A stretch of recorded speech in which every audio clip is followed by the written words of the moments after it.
CPIM সদর বকাস্তে সম্মেলন বসকাঙ্গ নারগৈ party পূর্ব তৈ মধ্য বনমালীপুর অঞ্চলনি লুয়াজি মুংবাই চাশাল খাব্রম লাইমুং বাতাইমুং পান্ডা সংসজাখা Agartala jail Ashram road CPIM party office বসকাঙ্গ খাব্রম লাইমুং বাতাইমুং পান্ডাও ফাই মানজাক ফাইকা সিপিআইএম সালতাং হাঙ্গর তাংফাং রতন দাস তৈ সিপিআইএম नि नेता अमर चक्रवर्ती खबई जुदा जुदा आदं रक সিপিআইএম রাজ্য কমিটির সদস্য কমরেড অমল চক্রবর্তী, সিপিআইএম সদর মহকুমা সম্পাদক মন্ডলীর সদস্য কমরেড অরুণ সিনহা, সিপিআইএম পূর্ব আগরতলা লোকাল সম্পাদক এবং মধ্য আগরতলা লোকাল সম্পাদিকা, তারা দুজন এখানে আছেন। অন্যান্য নেতৃবর্গ আছেন, গণতান্ত্রিক আন্দোলনের নেতৃত্ব এবং কর্মীরা এখানে আছেন।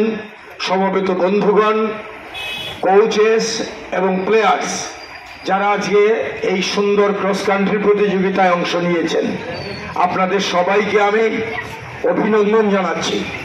বিশেষ করে পূর্ব আগরতলা লোকাল কমিটি, আপনারা লক্ষ্য করছেন এই যে আমাদের সম্মেলন চলছে, আমাদের সম্মেলন সিপিআইএম এর সম্মেলন আমাদের কাছে একটা সংগ্রাম।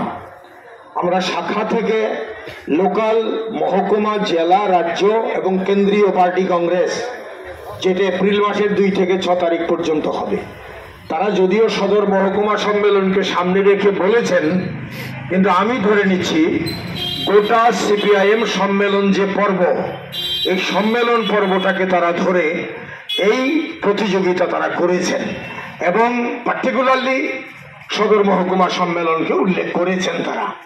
এটা একটা, আমি মনে করি এটা জনগণের দৃষ্টিতে আমাদের দলের যে সাংস্কৃতিক, ক্রীড়া এবং সামগ্রিকভাবে শিক্ষামূলক যে উদ্যোগ, তাকে তুলে ধরা। লড়াই তো সেটাই, লড়াই তো মানুষ গড়ার লড়াই। এই লড়াইটাই আমরা করছি। মানুষের রুটি রুজির জন্য যেমন সংগ্রাম, মানুষের মনের খোরাকের ব্যাপারও আছে।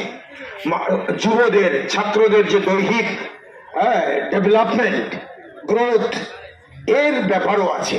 তো এই গোটা ব্যাপারটাকেই তারা ধরেছেন। এটা মানবিক দিক। আমি অন্য আলোচনায় না গিয়ে এই যে বিষয়টাকে তারা ধরেছেন, এটাকে আমরা মনে করি যে বহুমুখী মানবিক যে উন্নয়ন, বিকাশ, তারই একটা অঙ্গ। এটা আমাদের দৃষ্টিভঙ্গিতে আছে। তো এই জায়গাতে আমি আবারও যারা আজকে এই কর্মসূচিকে সফল করার জন্য অংশগ্রহণ করেছেন, সহযোগিতা করেছেন এবং আর্থিক দিক থেকেও সহযোগিতা করেছেন, সামগ্রিকভাবে এই এলাকার মধ্যে যারা নাগরিকরা আছেন, আমাদের তো পিপলস সেন্ট্রিক কর্মসূচি। আমরা যাই করি জনগণের মাঝে থেকে, জনগণ জল, আমরা মাছের মতো, এর মধ্যে থেকে আমাদের কাজ করা, এই হচ্ছে আমাদের লক্ষ্য। মানুষ যদি ভালো না বাসেন তাহলে আমাদের জীবনই তো বৃথা। আমাদের যে মতাদর্শতার মূল কথাই হচ্ছে জনগণের মধ্যে যাও, মাসেস, এই যে মাস লাইন, জনগণের মধ্যে যাও। হ্যাঁ, এই গণ যে লাইন আমাদের, এই জনগণের মধ্যে যাওয়ার কর্মসূচি হচ্ছে এই কর্মসূচিটা। কাজে এটাকে সফল করার জন্য যারা যেখান থেকে যেভাবেই সহযোগিতা করেন না কেন, করেছেন, প্রত্যেকের কাছে আমরা কৃতজ্ঞ। সবাইকে নমস্কার জানাই। সবাই ভালো থাকবেন এই প্রভাতে, এই আশা ব্যক্ত করে আমি আবারও এই লোকাল কমিটিকে ধন্যবাদ জ্ঞাপন করে আমি এই কয়েকটি কথা আপনাদের সামনে বললাম। স্যার, অনেক ভালো লাগছে স্যার, এখানে পরিষেবা সব দিকে সব কিছু ভালো হয়েছে। আমি আজকে ফার্স্ট হয়ে আমারও খুব ভালো লাগছে স্যার। আর যারা যারা এখানে আসছিল শেষ যাবো, তারা সবাই আবার অনেক সাপোর্ট করছে। Bureau report, খোম্পই।